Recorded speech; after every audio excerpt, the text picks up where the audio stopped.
Aditya Degree Colleges, leading companies లో 10,000 plus placements with 13.5 lakhs highest package.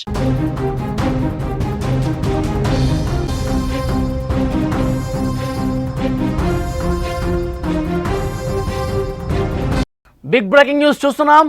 Gandikota Vaishnavi హత్య కేసులో చిక్కుముడి ఇంకా వీడలేదు. అన్ని అనుమానాలే, అసలు నిజాలు ఎప్పుడు తేలతాయో అర్థం కాని పరిస్థితి. పోలీసుల అదుపులో వైష్ణవి కుటుంబ సభ్యులు పలువురు ఉన్నారు. కేవలం విచారణ కోసమే తీసుకెళ్లినట్టు పోలీసులు చెప్తున్నారు. తెరపైకి కొత్త అనుమానాలు వస్తున్నాయి, కొత్త పేర్లు కూడా కొన్ని బయటకు వస్తున్నాయి. వైష్ణవి మృతదేహంపై పెను గాయాలు ఉన్నాయి. ఆ కోణంలో విచారణ చేస్తున్నారు. విచక్షణ రహితంగా కొట్టి చంపిన ఆనవాళ్లు కనిపిస్తున్నాయి. కొట్టి చంపాల్సిన అవసరం ఎవరికి వచ్చింది? పోలీసులకు ఈ కేసు సవాలుగా మారిన పరిస్థితి. వైష్ణవి హత్య కేసులో పాత్రధారులు ఎవరు, సూత్రధారులు ఎవరు, అసలు నిందితులు ఎవరు, అసలు నిర్దోషులు ఎవరు?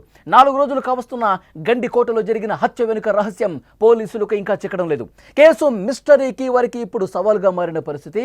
అన్ని అనుమానాలే తప్ప నిజాలు ఇంకా బయటకు రాలేదు. వైష్ణవిని చంపిన హంతకులు పట్టుబడలేదు. పదుల సంఖ్యలో విచారణలు, గంటల కొద్దీ విచారణ అన్నీ కొనసాగుతున్నప్పుడు కూడా అసలు నిందితుడు ఎవరు అన్నది ఇంకా మిస్టరీగానే ఉంది. వైష్ణవి కుటుంబ సభ్యులను గురువారం ప్రొద్దుటూరు 3 టౌన్కు పిలిపించి విచారణ చేపట్టారు. సురేంద్ర, కొండయ్య, బ్రహ్మయ్యతో పాటు మరికొందరు బంధువులను కూడా పిలిపించి విచారణ చేస్తున్నారు. కేవలం విచారణ కోసం మాత్రమే వారిని పిలిచినట్టుగా తెలుస్తోంది. వీరిలో సురేంద్రపై మొదట అనుమానం రాగా తాను చంపలేదని స్పష్టంగా చెప్తా ఉన్నాడు. ఇక కొండయ్య విషయానికి వస్తే వైష్ణవి మృతదేహం ఉన్న ప్లేసును మొదట పోలీసులకు చూపించిన వ్యక్తి ఇతను కూడా వైష్ణవికి బంధువే. అందుకే కొండయ్య కోణంలో నుంచి కూడా పోలీసులు విచారణ చేస్తున్నారు. ఇక మరొక వ్యక్తి బ్రహ్మయ్య, అతన్ని ఎందుకు ప్రశ్నిస్తున్నారనేది ఇంకా కొంత సమాచారం రావాల్సినటువంటి అవసరం ఉంది. ఈ కేసులో 2 గంటల సమయం చాలా కీలకంగా మారిన పరిస్థితి. అది లోకేష్, వైష్ణవి కలిసి ఉన్న సమయం. ఆ 2 గంటలు అక్కడ ఏం జరిగింది అన్నది ఇప్పుడు అందరిలోనూ ఒక డౌట్ ఉంది. వైష్ణవి, లోకేష్ ఎదురు పల్సర్ బైక్పై ఆనందంగా గండికోటకు వెళ్తున్న దృశ్యాలు చాలా స్పష్టంగా సీసీ కెమెరాలో రికార్డ్ అయ్యాయి. విజువల్స్లో మీరు కూడా చూస్తున్నారు. 2 గంటల తర్వాత లోకేష్ ఒంటరిగా వేగంగా జమ్మల మడుగు వైపు వెళుతున్నటువంటి దృశ్యాలు కూడా సీసీ కెమెరాలో కనిపించాయి. అవి కూడా మీరు స్క్రీన్ మీద చూస్తున్నారు. ఈ 2 గంటల్లో అసలు ఏం జరిగింది? మైనర్ బాలికను ఆ యువకుడే హత్య చేసి పరారయ్యాడా, లేక ఎవరైనా ఆ బాలికను అప్పగించి వెళ్ళాడా, ఇంకా ఎవరైనా అతన్ని భయపెట్టి ఆ బాలికను హత్య చేశారా అనేది ఇప్పుడు మిస్టరీగా మారింది.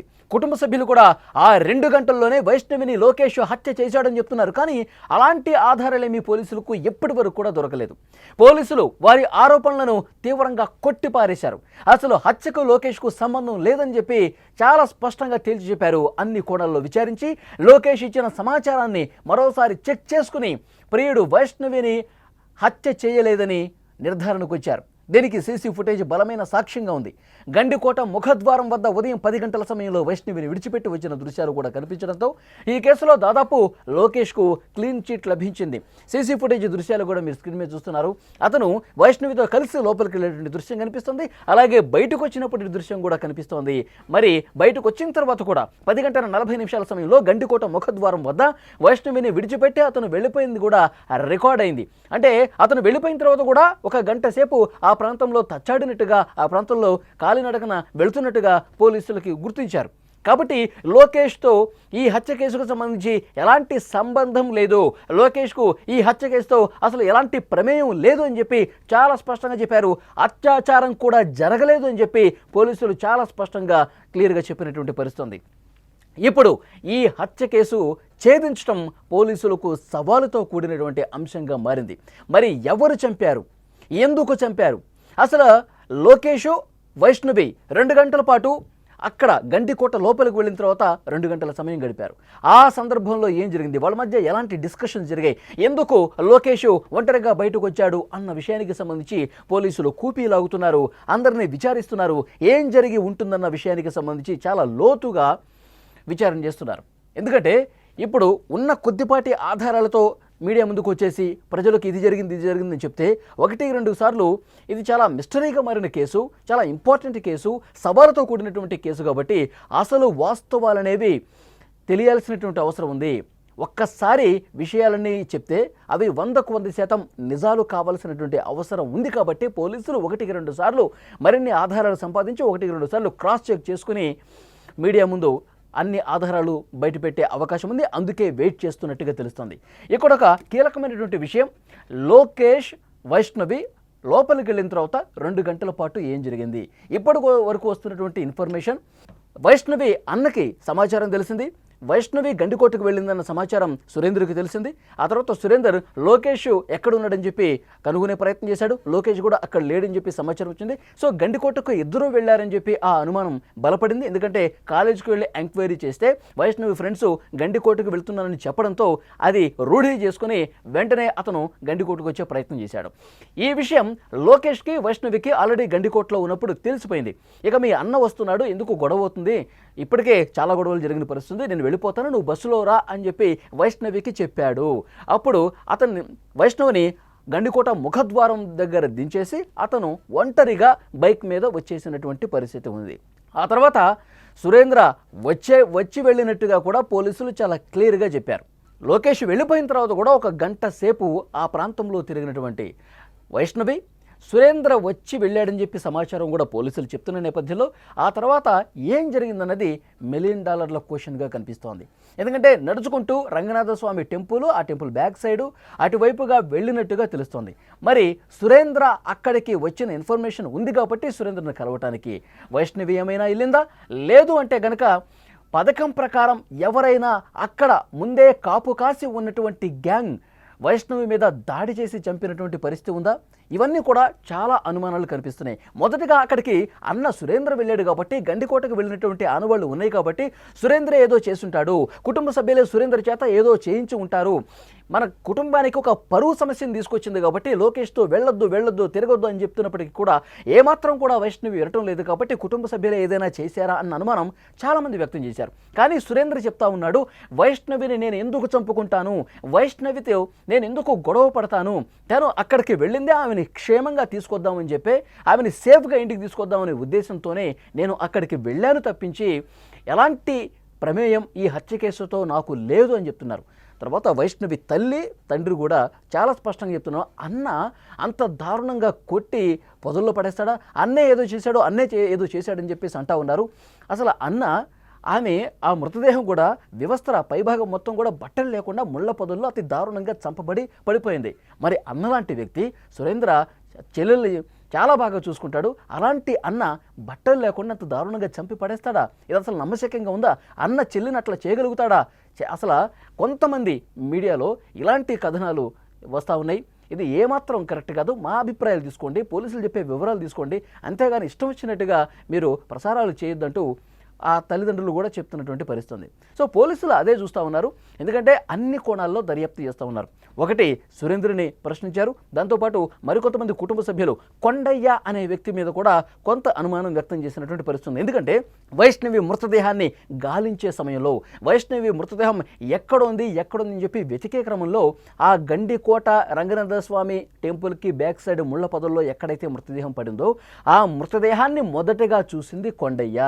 అటువైపుగా వెళ్ళి అందరూ ఒక పక్క వెతుకుతుంటే, అందరూ ఎక్కడుందని చెప్పి వేరు ప్రదేశాల్లో వెతుకుతుంటే కొండయ్య మాత్రం అటు సైడుగా వెళ్ళి ఆ కొండ ప్రాంతంలో అక్కడ ముళ్ళ పొదలు ఉన్నటువంటి ప్రాంతంలో నిర్మానుష ప్రదేశంలో అటువైపుగా వెళ్ళి ఇక్కడ వైష్ణవి మృతదేహం ఉంది, ఇక్కడ ఒక మృతదేహం ఉంది చూడండి అని చెప్పి పోలీసులకి ఇన్ఫర్మేషన్ ఇచ్చాడు. సో వెంటనే కొండయ్య వెతుకుతున్న ప్రాంతానికి వచ్చి అక్కడ చూస్తే ఆ మృతదేహం కనిపించింది. సో కొండయ్యకి ఎట్లా కనిపించింది, అందరూ వేరే వైపులు వెతుకుతుంటే కొండయ్య ఇటువైపు ఎందుకు వచ్చాడు, కొండయ్యకి ఆల్రెడీ ఏమన్నా తెలుసా, కొంత అనుమానంతో ఆయన్ని ప్రశ్నిస్తున్నటువంటి పరిస్థితి. మరొక వ్యక్తి బ్రహ్మయ్యను కూడా పోలీసులు విచారిస్తున్నారు. బ్రహ్మయ్య మీద ఎలాంటి అనుమానం ఉంది, బ్రహ్మయ్య నుంచి ఎలాంటి ఇన్ఫర్మేషన్ సేకరించారు, ఇది బయటికి రావాల్సినటువంటి అవసరం ఉంది. సో అక్కడ జాగిలాలతో పోలీసులు దర్యాప్తు చేస్తున్నారు, విచారణ చేశారు. గండికోట ప్రాంతంలో కర్నూలు రేంజ్ డీఐజీ కోయ ప్రవీణ్ గారు చాలా స్పష్టంగా చెప్పారు, నిందితులకు సంబంధించిన ఆధారాలు దొరికాయి, ఫోరెన్సిక్ సంబంధించిన కొంత రిపోర్ట్ వచ్చింది, అలాగే పోస్ట్ మార్టానికి సంబంధించిన రిపోర్ట్ వచ్చింది. ఇవన్నీ కూడా అన్ని విషయాలు చాలా క్లారిటీతో మేము ఉన్నాం. మరికొంత సమయం తీసుకుని 1-2 సార్లు క్రాస్ చెక్ చేసుకొని 100% ఈ కేసును ఛేదిస్తాం. ఈ సాయంత్రమే ఎస్పీ గారు ప్రెస్ మీట్ పెట్టి విషయం మొత్తం చెప్పేస్తారని చెప్పి ఆయన వెళ్ళిపోయారు. కానీ ఆ ప్రెస్ మీటు ఎటుపోయిందో తెలియదు. పోలీసుల మీద కొంత విమర్శలు చేస్తూ ఉన్నారు స్థానిక ప్రజానీకం. ఎందుకంటే ఎందుకు ఇంత లేట్ చేస్తున్నారో, ఆమె చనిపోయి 3-4 రోజులు అవుతుంది, ఈ కేసుని ఛేదించడంలో ఇంకా ఎందుకు అడ్డంకులు ఏర్పడుతున్నాయి, మళ్ళీ కుటుంబ సభ్యుల్ని బదనాం చేస్తున్నటువంటి పరిస్థితి ఉంది. కుటుంబ సభ్యుల మీదే అనుమానం వ్యక్తం చేస్తూ ఉన్నారు. ఇది కరెక్ట్ కాదు, లోకేషే చంపుంటాడు అని చెప్పి కుటుంబ సభ్యులు మళ్ళీ లోకేష్ మీద విమర్శలు చేస్తున్నారు. కానీ పోలీసులు చాలా క్లారిటీతో ఉన్నారు. ప్రియుడు లోకేష్కి వైష్ణవి హత్యతో ఏ మాత్రం సంబంధం లేదు, అత్యాచారం కూడా జరగలేదు అని చెప్తా ఉన్నారు. మరి లోకేష్ 10:40కి గండికోటలో బయటకు వచ్చేసాడు. చాలా ఫాస్ట్గా ఆయన జమ్మలమడుగు వైపు నుంచి వెళ్ళిపోవడం కనిపించింది. ఆయన వెళ్ళిపోయిన తర్వాత కూడా 1 గంట సేపు ఆమె సజీవంగా ఉంది, అక్కడ నడుచుకుంటూ పోతున్నటువంటి పరిస్థితి కూడా ఉంది. సో లోకేష్ ప్రమేయం లేదు, అత్యాచారం జరగలేదని చెప్తున్నారు. దారుణంగా కొట్టి చంపారు. పోస్ట్మార్టం రిపోర్ట్లో మరొక ముఖ్యమైనటువంటి విషయం ఏంటంటే ఆమె కడుపు భాగంలో బలమైనటువంటి గాయాలని బలంగా కొట్టారు. లివరు కొంత దెబ్బతిన్న పరిస్థితుంది. సో లివర్ దెబ్బతినటం కారణంగానే, బలమైనటువంటి గాయాలు ఉండటం కారణంగానే ఆమె చనిపోయిందని చెప్పి ఆ రిపోర్ట్లో కూడా బయటపడ్డట్టు తెలుస్తుంది. మనం విజువల్స్లో కూడా చూస్తున్నాము, మృతదేహం మీద ఏ విధంగా గాయాలు ఉన్నాయో మనం చూస్తున్నాం. చాలా బలమైనటువంటి గాయాలు ఆ మృతదేహం మీద ఉన్నటువంటి దృశ్యాలు చాలా స్పష్టంగా చూస్తూ ఉన్నారు. సో ఇవే పోలీసులు చెప్తా ఉన్నారు, గాయాలు తీవ్రంగా ఉన్నాయి, ఆమెని అంత కసి తీరా దాడి చేసి చంపాల్సినటువంటి అవసరం ఎవరికి వచ్చింది అన్న కోణంలో దర్యాప్తు చేస్తున్నారు. అత్యాచారం అయితే జరగలేదు, ఏవైనా అల్లరి మూకలు ఈ కుటుంబ సభ్యులతో లోకేశ్వరునికి ఏమాత్రం సంబంధం లేకుండా థర్డ్ పార్టీ ఎవరైనా చేసుంటారా, అల్లరి మూకలు ఎవరైనా చేసుంటారంటే అత్యాచారం మాత్రం జరగలేదని చెప్తున్నారు.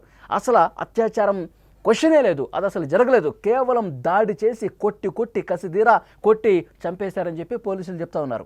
సో డెఫినెట్గా అనుమానాలు అయితే చాలా బలంగా కనిపిస్తున్నాయి.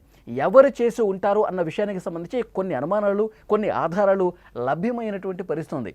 సో అన్ని దర్యాప్తు చేస్తూ ఉన్నాం. బలమైనటువంటి దాడి జరగడంతోనే ఆమె చనిపోయింది, లోకేష్తో సంబంధం లేదు, కుటుంబ సభ్యులు అన్ని కోణాల్లో విచారిస్తున్నామని చెప్తున్నారు. సో డెఫినెట్గా మరికొద్ది గంటల్లోనే ఈ కేసు ఒక కొలిక్కి వచ్చే అవకాశం ఉందని చెప్పి పోలీసుల నుంచి ఇన్ఫర్మేషన్ వస్తుంది. కానీ ఆ గ్రామంలో, వైష్ణవి ఉన్నటువంటి గ్రామంలో ఆ కుటుంబ సభ్యుల్లో ఆందోళన అనేది రోజు రోజుకి పెరిగిపోతున్న పరిస్థితి. ఉన్నపళంగా వస్తున్నారు. లోకేష్ ఫ్రెండ్స్ని ఏం ప్రశ్నించట్లా, లోకేష్ ఫ్రెండ్స్ని జస్ట్ నామమాత్రంగా ప్రశ్నిస్తున్నారు, విచారిస్తున్నారు, బయట పంపిస్తున్నారు. కానీ కుటుంబ సభ్యులనే ఎక్కువగా స్టేషన్కి పిలుస్తున్నారు, కుటుంబ సభ్యులతో గంటల కొద్దీ విచారణ చేస్తున్నారు. ఇవన్నీ కూడా కొంత కుటుంబ సభ్యులకి ఆగ్రహం కలిగిస్తున్నటువంటి పరిస్థితి. వాస్తవాలు ఛేదించకుండా ఈ విధంగా కుటుంబ సభ్యులనే మభ్యపెట్టే ప్రయత్నం చేస్తున్నారు. ఇది ఎంతవరకు సబబు అని చెప్పి వైష్ణవి కుటుంబ సభ్యులు మాట్లాడుతున్నటువంటి పరిస్థితి. సో ఏది ఏమైనప్పటికీ కూడా ఈ వైష్ణవి కేసు ఇంకా తేలకపోవడంతో కొంత అసంతృప్తి వ్యక్తం చేస్తున్నారు. పోలీసులు ఆధారాలు దొరికేసే అంటున్నప్పటికీ ఎందుకు మీరు బయటికి చెప్పట్లేదు, ఎందుకు ఇంకా వెల్లడించట్లేదని ఒక అనుమానం కనిపిస్తుంది. అలాగే పోస్ట్మార్టము, అలాగే ఈ ఫోరెన్సిక్ రిపోర్ట్కి సంబంధించి పూర్తి స్థాయిలో అందులో ఏముందో కూడా ఎందుకు చెప్పలేకపోతున్నారని చెప్పి కుటుంబ సభ్యులు ప్రశ్నిస్తున్న పరిస్థితుంది. సో ఏదేమైనప్పటికీ కూడా వీలైనంత త్వరగా వేగంగా విచారణ చేసి నిజాలు అనేవి ప్రపంచానికి వెల్లడించాల్సినటువంటి అవసరం ఉంది. పోలీసుల్ని రిక్వెస్ట్ చేస్తున్నారు కుటుంబ సభ్యులు. చూద్దాం, ఈరోజు ఒక క్లారిటీ వచ్చే అవకాశం ఆల్మోస్ట్ ఉన్నట్టుగా కనిపిస్తోంది. ఈ సాయంత్రం వరకు పోలీసులు ఏం చెప్పబోతున్నారన్నది కూడా ఒక ఉత్కంఠ కనిపిస్తోంది.